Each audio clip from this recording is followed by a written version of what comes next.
All right, welcome to the Matter Lab. Here is station number 1.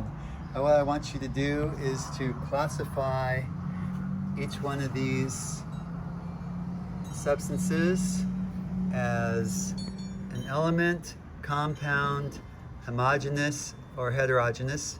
There's 6 of them, and so each category has at least 1. Some might have 2 or 3. Okay, so that's station 1. Station number 2 is write down the properties of water and this rock so I could identify them as evidence for being water or rock. If I didn't know what you had in a box, you could give the properties and I could guess what it is. Okay, so that's number 2. Number 3, lab station 3, is to find the comparative densities of these 3 different substances and make a multi-level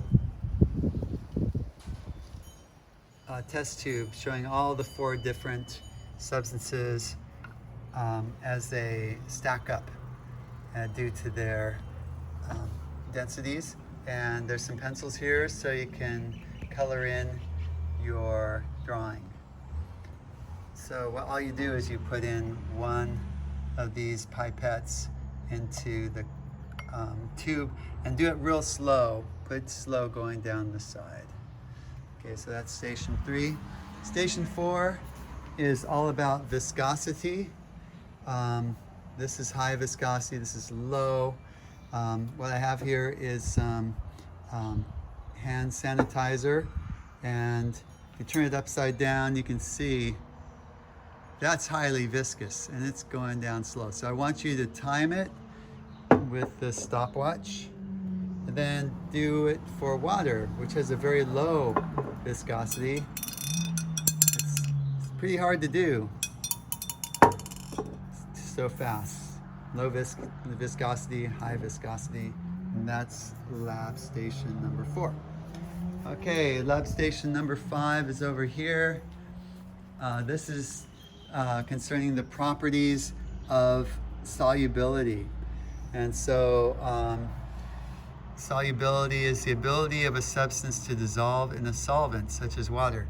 So what you're going to do is put 1 teaspoon of this table salt into a test tube, and then put in 10 milliliters of water.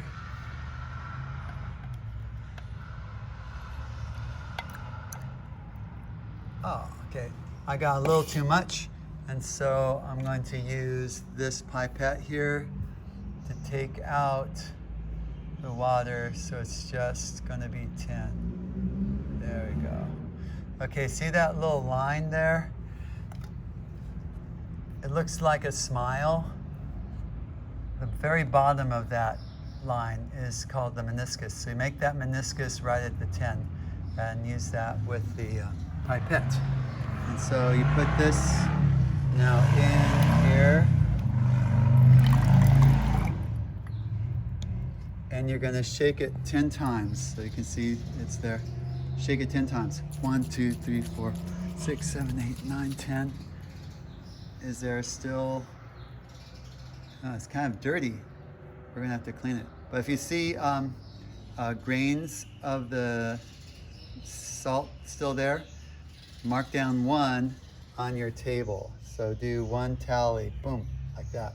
Shake it 10 more times, 3, 4, 5, 6, 7, 8, 9, 10. And do it until there's no remaining granules. And then you'll do the same thing. Oh, then you dump it out here into the waste. And then you repeat for the Epsom salt. And then you can just dump it out here and move on to the next station. So that's what's going on for that one. For this one, this is about physical changes. Physical changes of a substance, for example, paper, are changes that change the way it looks, like crumpling it, but it's still paper. You can still write on it. It's still got the same chemicals. So physical change, it's still the same chemical.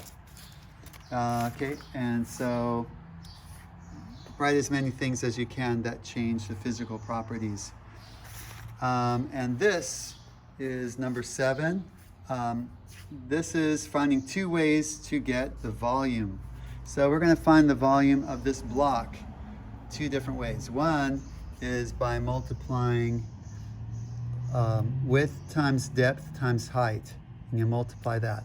So you got the width right here, measure that, depth, and then the height from here to the very top. And so if you multiply those together, you'll get cubic centimeters. The other way you can do it is by using water displacement, in which you pour water, and I'm asking you to pour in 50 milliliters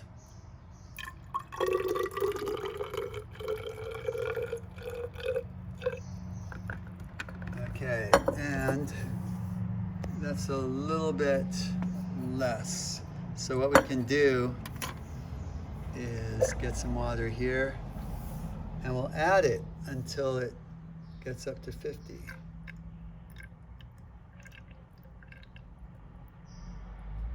There you go. That makes it easy. And then you'll simply slide this thing in, slide it in. And see, it's floating.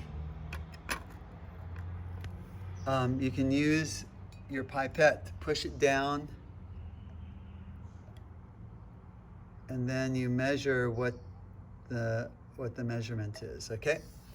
And so do that, and what you'll do is subtract how high it goes minus the original 50, and you'll get the mLs.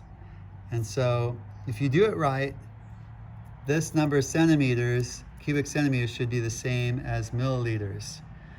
And then you'll know 2 ways to find the volume of a block. And the question is, are milliliters the same as cubic centimeters? All right, well, that's the entire lab, and thank you for watching.